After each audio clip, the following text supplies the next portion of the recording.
खबरों की रिपोर्ट करते करते हम मैनपुर जिला गरियाबंद के मैनपुर मुख्यालय से लगभग 30 किलोमीटर छत्तीसगढ़ राज्य सीमा समाप्त वहां तक पहुंच गए हूं। मैं हूं राधे पटेल, आप देख रहे हैं न्यूज़ वेब छत्तीसगढ़ी चैनल। उस बीच में अगर बताऊं आपको इस सड़क का महत्व, ये सड़क है लगभग 35 किलोमीटर उड़ीसा 35 किलोमीटर उड़ीसा सीनापाली को जोड़ती है। और ये जो बॉर्डर है, कहा जाए छत्तीसगढ़ राज्य सीमा समाप्त यहाँ पे हो जाती है और उड़ीसा बॉर्डर का जीरो पॉइंट है, ये जीरो पॉइंट है। और जिस तरह से यहाँ सड़क, प्रधानमंत्री जो सड़क है यहाँ तक पहुँची है, इधर दिखाए थोड़ा सा, ये इधर दिखाए ना, ये लगभग मैनपुर 30 किलोमीटर आप आस के पास दिखाता है। और अगर मैं बता दूं, अगर इस मार्ग में अगर ये पुल का निर्माण कराया जाता 5 किलोमीटर के अंतर्गत सीनापाली से आपका उड़ीसा बॉर्डर, उड़ीसा राज्य से सीधा यहाँ आना जाना हो सकता है। और यहाँ पर जो पुल का निर्माण नहीं होना, ये उड़ीसा बॉर्डर, उड़ीसा राज्य की समस्या है एक। और यहाँ जब तक जो सरकार द्वारा जो सड़क जो बनाया गया है, वो कहीं ना कहीं इस सड़क से गुजरने वाले लोगों के लिए लाभदायक है। और ये जो आप देख रहे हैं जिस तरह से ये जो बॉर्डर है, ये बॉर्डर जो आगे आके सकरा हो गया है। और आपको और नदी दिखाऊंगा आगे, जिस तरह से देखें ये नदी जो है, कहीं ना कहीं इस सड़क को अगर बनाया जाता तो यहाँ के लोगों को काफ़ी लाभ होता। लाभ कैसे होता, यहाँ जो उड़ीसा का जो व्यवसाय है और आर्थिक समृद्धि है वो छत्तीसगढ़ को मिलता। और छत्तीसगढ़ को मिलने के कारण यहाँ से आना जाना के जो रास्ता है वो सुगमता से आदमी लोग राहगीर यहाँ तक पहुँच पाते। और जिस प्रकार से ये बड़ी नदी है, जो पत्थर का जो नदी है, वो यहाँ पर जो बॉर्डर के हिस्सा में जो बाधक बनी हुई है, यहाँ पर एक पुल निर्माण की आवश्यकता है। साथ ही ये इसके बाद 2 किलोमीटर में आगे जाने के बाद एक बड़ी नदी आती है। और बड़ी नदी आने के बाद वो सीधा उड़ीसा राज्य सीनापाली पहुंच जाता है। और दिखाएं इसको अच्छे तरीके से दिखाएं, जो पत्थर का जो नदी है वो अंतिम बॉर्डर में है। और अंतिम बॉर्डर में होने के कारण इस सड़क का जो प्रधानमंत्री जो सड़क है, जो छत्तीसगढ़ का जो सड़क है, वो अंतिम जो उड़ीसा राज्य के जो बॉर्डर पर है, जो सीमा जहां समाप्त होती है, वहां तक सड़क का निर्माण किया गया है। और आगे अगर देखें तो आप देख सकते हैं जिस प्रकार से ये नदी है। और नदी के बाद 2 किलोमीटर में एक बड़ी नदी है। और बड़ी नदी के बाद उधर सीनापाली से आगे उड़ीसा ये राज्य आता है। आगे अगर देखते हैं, अब जिस तरह से ये जो आपने देखा, इस नदी में यहाँ से लोग आना जाना करते हैं।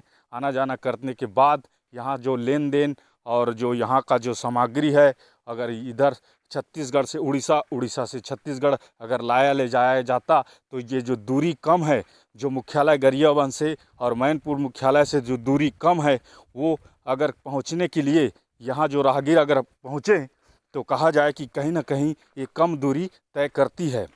और ये जो पुल नहीं होने के कारण अभी इस रोड पर अभी हम जैसे मैनपुर से निकले, हमें एक आदमी यहाँ तक नहीं मिला।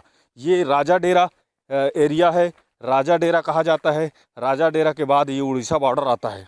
उड़ीसा बॉर्डर आने के बाद यहाँ पे सीमा समाप्त हो जाती है। सीमा जब समाप्त होती है तो आगे सड़क नहीं है।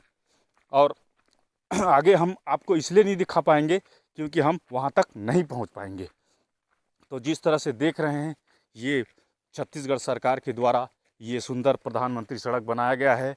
और ये जीरो पॉइंट, उड़ीसा का जीरो पॉइंट जो सड़क है यहीं तक ख़त्म हो जाती है। तो कहीं ना कहीं ये राजा खरियार का जो मार्ग है, ये इस पुल के निर्माण के बाद ये विकसित हो जाएगा और लोग यहाँ से आना जाना करेंगे, तो कहीं ना कहीं दूरी कम होगी। अगर और इस सड़क की विशेषता अगर बताऊं तो ये मैनपुर से कुल्हाड़ी घाट से गौरमुड़ से बेसराझर होते हुए ये 30 किलोमीटर छत्तीसगढ़ राज्य की सीमा समाप्त हो जाती है। इस बीच में पिछले दिनों आपने सुना होगा कि यहाँ पे सुरक्षा बल और नक्सलियों की मुठभेड़ हुई थी। वो जगह है राजा डेरा के आसपास का इलाका है। और जिस दिन से ये सुरक्षा बल और नक्सलियों के बीच जिस जिस दिन से मुठभेड़ हुई है उस दिन से ये रोड और भी सुना है, क्योंकि ये ज़्यादा ही संवेदनशील इलाका हो गया है और संवेदनशील इलाका होने के कारण यहाँ लोग इस रोड से गुजरने के लिए डर रहे हैं। हमको अभी आए लगभग 3 घंटा हो चुका है, लेकिन 3 घंटा में एक भी राहगीर हमें नज़र नहीं आया।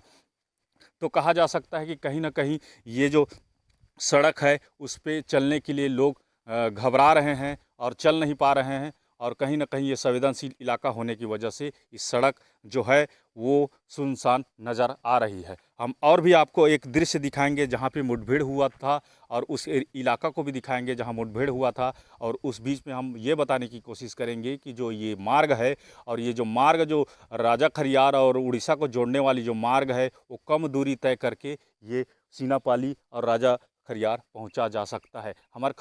हमारे खबर दिखाने का मतलब ये है कि हम ये जिस तरह से ये गरियाबंद मुख्यालय और मैनपुर मुख्यालय से उड़ीसा किस तरह से सरल मार्ग से पहुंच सकते हैं वो हम इस खबर के माध्यम से दिखाना चाह रहे हैं। आगे और भी दिखाएंगे हम जहां पे मुठभेड़ हुई थी, और ये खबर के साथ हमारे बने रहिए। अभी हमको लगभग 5 घंटे हो चुके हैं इस सड़क पर आए हुए, और मैं बताना चाह रहा था कि जिस प्रकार से यहाँ सुरक्षा बल और नक्सलियों के बीच जो मुठभेड़ हुई थी वो यही पहाड़ी का इलाका है जहाँ पर 16 नक्सलियों के साथ 1 करोड़ का जो इनामी नक्सली है उसको मारा गया था। ये एरिया है, इसी रास्ते से जो सुरक्षा बल के जवान थे वो इस पहाड़ी की ओर पहुँचे थे, और बीच के रास्ते वो गौरमुड़ और बेसराझर के जो रास्ते से उधर एक पार्टी निकली हुई थी, और वो जो पहाड़ी का जो इलाका था उस पहाड़ी के इलाके के ऊपर से उड़ीसा के जो सुरक्षा बल थे उस एरिए को पूरा कैप्चर करके रखे हुए थे, और इस प्रकार से वो मुठभेड़ लगभग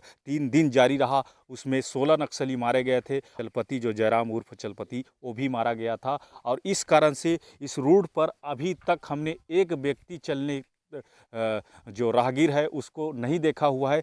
मतलब कहा जाए कि इस रास्ते पर एक संवेदनशील एरिया होने के नाम से अभी इस रास्ते पर कोई नहीं चल पा रहा था। और रही बात इस पहाड़ी की बताऊं तो पिछले 3 दिनों के भीतर एक और आईडी 5-5 किलो का 2 आईडी बरामद किया गया, जिसे यहाँ पर ये गौरमुड़ और बेसराझर के जंगलों पर जंगल में यहाँ उसको सुरक्षित निष्क्रिय किया गया। और जिस तरह से ये घना एरिया जो पहाड़ी का इलाका जो देख रहे हैं, हरा भरा जो पहाड़ी का इलाका है, ये नक्सलियों के छुपने के लिए और रहने के लिए सुरक्षित स्थान जो है, वहीं सुरक्षा बलों के द्वारा उनको अटैक किया गया था, और अटैक करने के बाद यहाँ जो 16 नक्सली है उसको मारा गया था।